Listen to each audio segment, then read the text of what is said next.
Learning outcomes. After studying this module, you shall be able to know the importance of dividends, learn the various dividend models, identify the relevance or irrelevance of dividends, analyze the effect of dividends on the share prices. Introduction. A firm has to take decision about its profits after tax. It can either distribute these profits to the shareholders in the form of cash, or it can plug it back into the business to generate more returns in future. The firm that requires funds for growth and expansion follows the second option. Depending upon the needs of the firm decides its dividend policy. The dividend policy will eventually decide as to what should be the payout ratio and what should be the retention ratio. The dividend policy becomes all the more relevant because of the relationship that exists between the dividend policy and the shareholder returns. If the firm pays dividends, the shareholder gets a return in the form of cash, whereas if the firm decides to plug back its profits, the returns are in the form of capital gains. The decision of a firm should definitely be taken after keeping in mind the investors' expectations. Importance of dividend policy. There are broadly two approaches to dividend policy. The first policy states that dividends are relevant and the prices of shares depends upon the dividends declared by the firm, as this maximizes the shareholder wealth. Some models like Walter and Gordon support this theory. An alternate theory is that dividends are irrelevant and it does not affect the price of the share. The overall value of a firm remains same irrespective of the dividends declared or not. Modigliani and Miller model suggest and believes that dividends are irrelevant. Some models suggest that dividends are relevant in determination of the wealth of the shareholder, whereas others believe that dividends are irrelevant in increasing the wealth of the shareholders. Let us discuss each of these models. Dividend models. Some models have been suggested regarding the dividend policy and they are as under. First, traditional model, also known as Graham-Dodd model. Second, Walter model. Third, Gordon model. Fourth, Miller and Modigliani model. Fifth, Linter model. Sixth, rational expectation model. First, traditional model. The traditional approach to the dividend policy, which was given by Graham and D.L. Dodd. This model lays a clear emphasis on the relationship between the dividends and the stock market. According to this approach, the stock value responds positively to higher dividends and negatively when there are low dividends. Thus, as per this model, dividend policy is relevant in maximizing shareholders' wealth. The following expression given by traditional approach establishes the relationship between market price and dividends using a multiplier. P is equal to M bracket D plus E divided by 3 bracket close, where P is market price, M is multiplier, D stands for dividend per share and E earning per share. There are, however, certain limitations of this model. A. The traditional approach states that the PE ratios are directly related to the dividend payout ratios. That is, a high dividend payout ratio will increase the PE ratio and thereby increase the wealth of the shareholders. And on the contrary, a low dividend payout ratio will increase the PE ratio and therefore will decrease the wealth of the shareholders. However, if a firm has increasing earnings, a low dividend payout ratio may also increase the PE ratio. And similarly, a firm with high dividend payout ratio may have low PE ratio if its earnings are decreasing. B. Secondly, this model does not cater to the investor's preference and expectations. There could be investors who would want to have more returns in the form of dividends rather than a future hope of growth in share prices, whereas others may prefer low taxed or exempted capital gains rather than having dividends which are taxed indirectly in the hands of shareholders by the imposition of corporate dividend tax or dividend distribution tax. Walter model. Just like the traditional model, the model given by James E. Walter also believes that the dividends are relevant in determining the price of the share. He studied the relationship between internal return generated by the firm and the cost of capital to give a dividend policy that would maximize a shareholder's wealth. He gave a very simple logic to determine the dividend policy.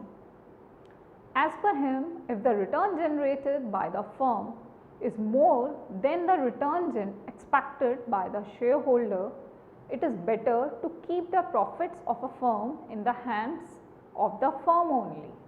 And if the returns generated by the firm are less than what the investors expected, then it is better to give the investors money to the investor only, as he can do better justice with that money. Therefore, when the return generated by the firm is more, the profits should be retained and dividend policy should be strict, whereas if return generated by the firm is less, the payout ratio should be more and dividend policy should be liberal. Assumptions of Walter model. First, retained earnings are the only source of finance available to the firm with no outside debt or additional equity used. Second, R and K are assumed to be constant, and thus additional investments made by the firm will not change its risk and return profiles. Third, the life of the firm is infinite and it is assumed to continue forever. Fourth, if the value of the firm is constant, the dividend per share and the earning per share remain constant. Thus, the model studied the relevance of the dividend policy under three situations. First, when the returns of a firm is more than the return expected by the investors, that is, R is greater than KE. Here, R is the rate of return of the firm and KE is the equity capitalization rate, the rate that the equity shareholders are expecting. Second, when the returns generated by the firm are exactly equal to the investor's capitalization rate, that is, R is equal to KE. Third, when the returns generated by the firm is less than the equity's expectation rate, that is, R is less than KE. The following formula is used to calculate the price of the share.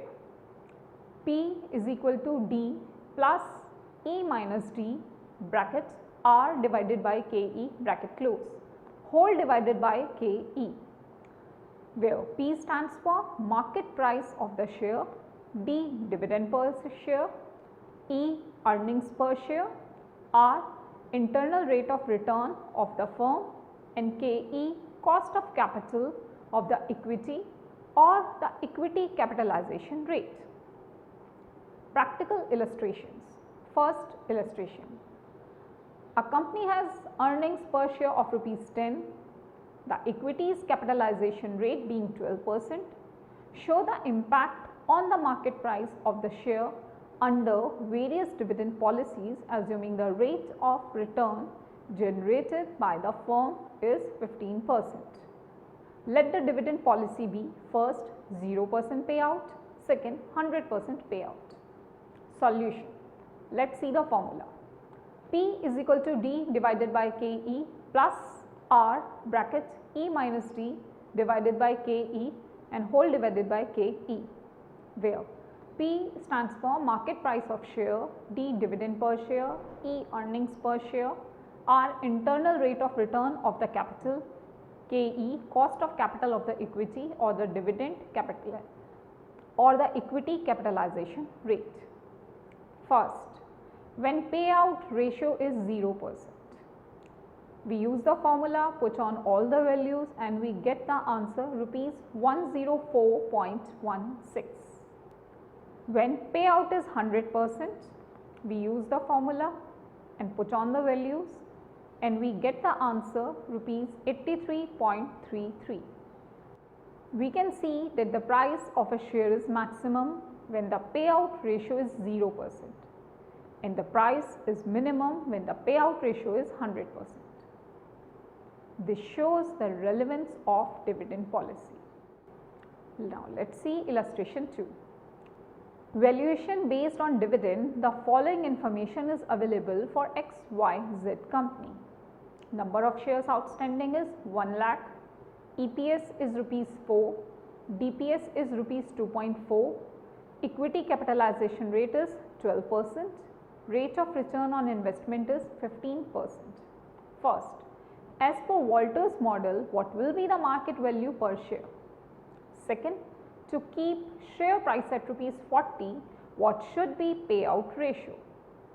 Third, as per Walter model, what is optimum payout ratio? Fourth, market price at the payout ratio. Solution. According to Walter's model, P is equal to D plus E minus D bracket R over KE bracket close and whole divided by KE, where P is market price of share, D is dividend per share, E is earning per share, R is internal rate of return of the firm, KE is cost of capital of the equity or the equity capitalization rate. All the values are put on in the formula and we get the answer as rupees 36.67. Second, let payout be X, then put on the values in the formula and answer for X is 0.2. So, the required payout ratio is 20%. Third, according to Walter's model, when return on investment is more then the cost of equity price of share increases and dividend payout ratio decreases. Hence, optimum payout ratio in the present case should be nil. Fourth, at nil payout ratio, P is equal to R into 0.15 divided by 0.12 bracket close whole divided by 0.12. We get the value of rupees 41.66. Illustration 3. Following are the details regarding three companies X Limited, Y Limited and Z Limited. R is equal to 20%, 15%, 10% respectively. KE 15%, 15%, 15% respectively. E rupees 4, rupees 4, rupees 4. Calculate the share price at a payout ratio of 50% and 75%. Now let us see the solution. First we use the formula, that is P0 is equal to D plus E minus D bracket close R over KE whole divided by KE, where P stands for market price per share, D dividend per share, E earning per share, R internal rate of return of the firm, KE cost of capital of the equity or the equity capitalization rate. Now you can look on the screen for the X, Y and Z. First of all, the values are find out for 50% and then for 75%. For X Limited, when we put on the corresponding value at 50%, we get the answer rupees 31.11. At 75%, we get the answer 28.89. For Y Limited, at 50%, when we put on the values, we get the answer rupees 26.67. And at 75%, when we put on the values in the formula, we get the answer of rupees 26.67. For Z Limited, at 50%, when we put on the values, we get rupees 22.22 as the answer. And at 75%, when we put on the values, we get our answer to rupees 24.44.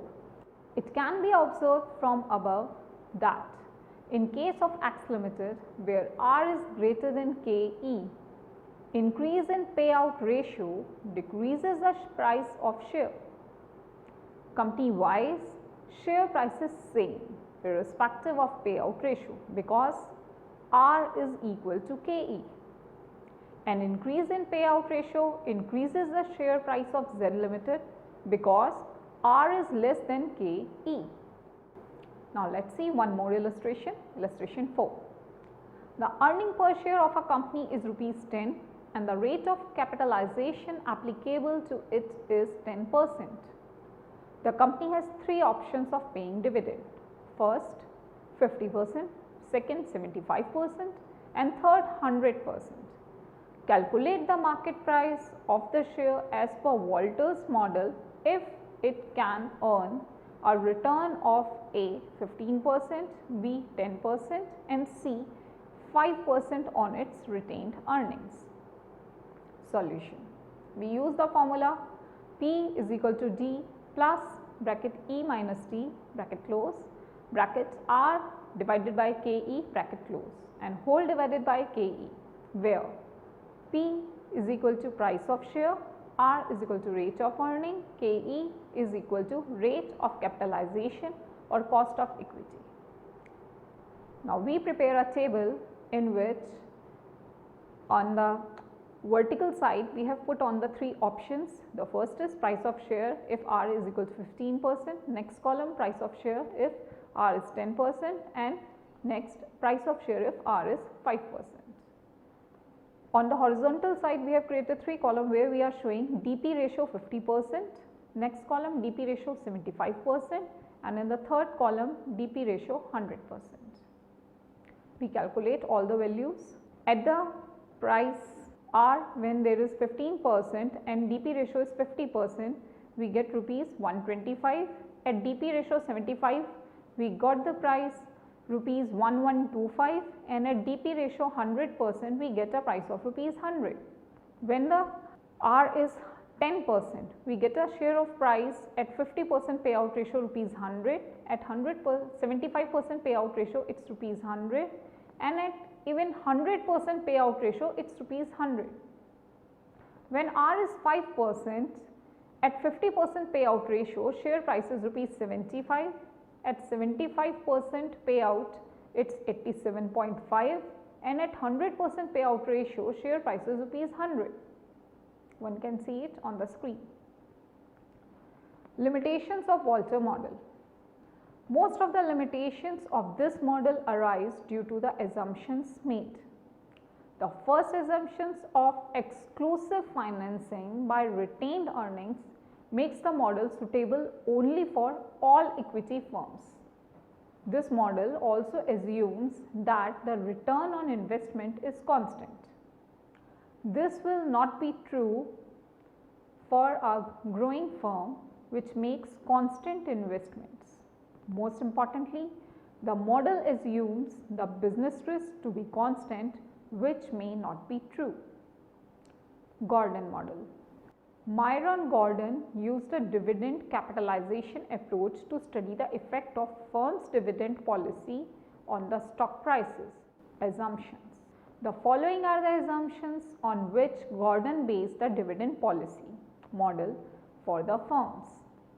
First, the firm will be an all equity firm with the new investment proposals being financed solely by the retained earnings. Second, return on investment R and the cost of equity capital KE remain constant. Third, firm has an infinite life. Fourth, the retention ratio remains constant and hence the growth rate also is constant. G is equal to BR. Fifth, KE is more than BR, that is cost of equity capital is greater than the growth rate. The model also assumes that the investors are rational and risk averse. They prefer certain returns to uncertain returns and thus put a premium to the certain returns and discount the uncertain returns. Thus, investors would prefer current dividends and avoid risk. Retained earnings involves risk and so the investors discounts the future dividends. They would like to pay a higher price for the stocks which earn them current dividend income and would discount those stocks which either postpone or reduce the current income. Gordon's dividend capitalization model gives the value of stock as P is equal to E bracket 1 minus B bracket close whole divided by KE minus BR bracket close, where P stands for share price, E stands for earning per share, B retention ratio, 1 minus B dividend payout ratio, KE cost of equity capital, BR growth rate, G. Practical illustrations. Illustration 5. The following information is given for QB Limited. Earning per share rupees 12, dividend per share rupees 3, cost of capital 18%, internal rate of return on investment 22%, retention ratio 40%. Calculate the market price per share using Gordon formula. Solution. Gordon formula: P0 is equal to E bracket 1 minus B bracket close whole divided by K minus BR, where P0 is present value of market price per share, E earnings per share, K cost of capital, B retention ratio in percentage, R internal rate of return, BR growth rate. On putting the corresponding value in the formula, we get a price of rupees 78.26. Limitations. Once again, the assumptions of a model become its major limitations. A firm is not always an all equity firm.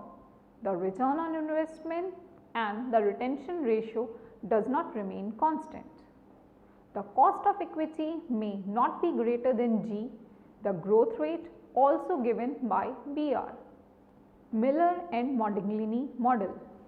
Miller and Modigliani have propounded the hypothesis to explain the irrelevance of a firm's dividend policy. This method clearly proved that dividend policy does not impact the price of the share. As per the model, it is the investment policy of a firm which affects the share prices and not the dividend policy. Assumptions. However, model is based on certain assumptions which are not very realistic. These assumptions are: A. The markets are perfect in which all investors are rational. B. There are no taxes. C. The risk and return of a firm does not change, it keeps the same investment policy. D. The investors are able to forecast the earnings, dividends and share price of the company with certainty. The firm has two choices as regards the profits it will earn. It can either give the profits as dividends or it can retain. If the firm retains the profit, the share price will increase and the firm will not require external financing to make its investments. If the firm will pay dividends, the share price will be less and the firm will need external financing and it will have to issue more number of shares to raise the investments, and the price of a share will also be comparatively low. In both the situations, the overall value of a firm will remain same. It is given by using the formula P is equal to P1 plus T1 divided by 1 plus KE. Practical illustrations. Illustration 6. ABC Limited has 10 lakhs equity shares outstanding at the beginning of the year. the current market price of rupees 150 and the directors have recommended a dividend of rupees 8 per share. The shareholders expect a return of 12%. First, applying model, calculate the fair price of the share when A. Dividend is declared and B. Dividend is not declared. Second, if the investment budget is rupees 500 lakhs and anticipated profit is rupees 180 lakhs, compute how many shares are to be raised if A. Dividend is declared and B. Dividend is not declared. Solution. First, A part. Calculation of share price when dividend is declared. We use the formula, put on the values and we get P1 is equal to 160. B. Calculation of share price when dividend is not declared. Once again we use the hypothesis formula, we put on the values and we get P1 is equal to 168. Second, external funds required rupees 500 minus 80, it's 320 lakhs. A. If dividend is declared, number of shares to be issued. 320 lakhs divided by 160, we get 2 lakhs. So, we have to issue 2 lakh shares. And if dividend is not declared, number of shares to be issued, 320 lakhs divided by 168. In this case, we have to issue 1,90,476 shares. Limitations of model. Once again, the assumption of a model becomes its limitation. Ignoring transaction cost and taxes is the major drawback of this model. Markets are also not perfect, and to raise funds from the market, the firm will not be able to raise the money at prevailing market prices of share. Linter model. This model suggests that dividends should be stable and use an adjustment factor C, which gives some weightage to current expected dividends and 1 minus C weightage to the last year's dividends. This model is given by the following mathematical formula. D1 is equal to D0, 1 minus C plus bracket EPS into targeted payout ratio bracket close into C. Rational expectation model. As per this model, it assumes that there is no movement on the price of shares as long as the dividend declared by the company are as per the expectations of the investor. If the dividends declared by the company are not in line with the expectation of the investor, the price will show some adjustments. It will show an upward movement if the dividend declared are higher than expectation and downward movement if they are lower than expected. Summary. A firm has to take decision about its profit after tax. It can either distribute these profits to the shareholders in the form of cash, or it can plug it back into the business to generate more returns in future. Third, the firm that requires funds for growth and expansion follows the second option. Depending upon the needs of the firm decides its dividend policy. There are broadly two approaches to dividend policy. The first policy states that dividends are relevant and the price of shares depends upon the dividends declared by the firm, as this maximizes the shareholders' wealth. Some models like Walter and Gordon support this theory.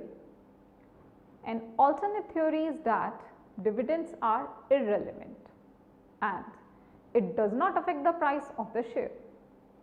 The overall value of the firm remains same irrespective of the dividends declared or not. Some models have been suggested regarding dividend policy, and they are as under. A.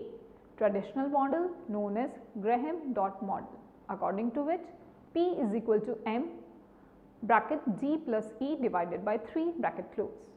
Walter model, P is equal to D plus E minus T bracket R divided by KE bracket close and whole divided by KE. C. Gordon model, P is equal to E bracket 1 minus P bracket close whole divided by KE minus PR. D. Miller and Modigliani model, P is equal to P1 plus D1 divided by 1 plus KE. E. Linter model, D1 is equal to D0 1 minus C plus bracket EPS into target payout ratio bracket close into C. F. Rational expectation model, it assumes that there is no movement on the price of shares as long as the dividends declared by the company are as per the expectation of the investor.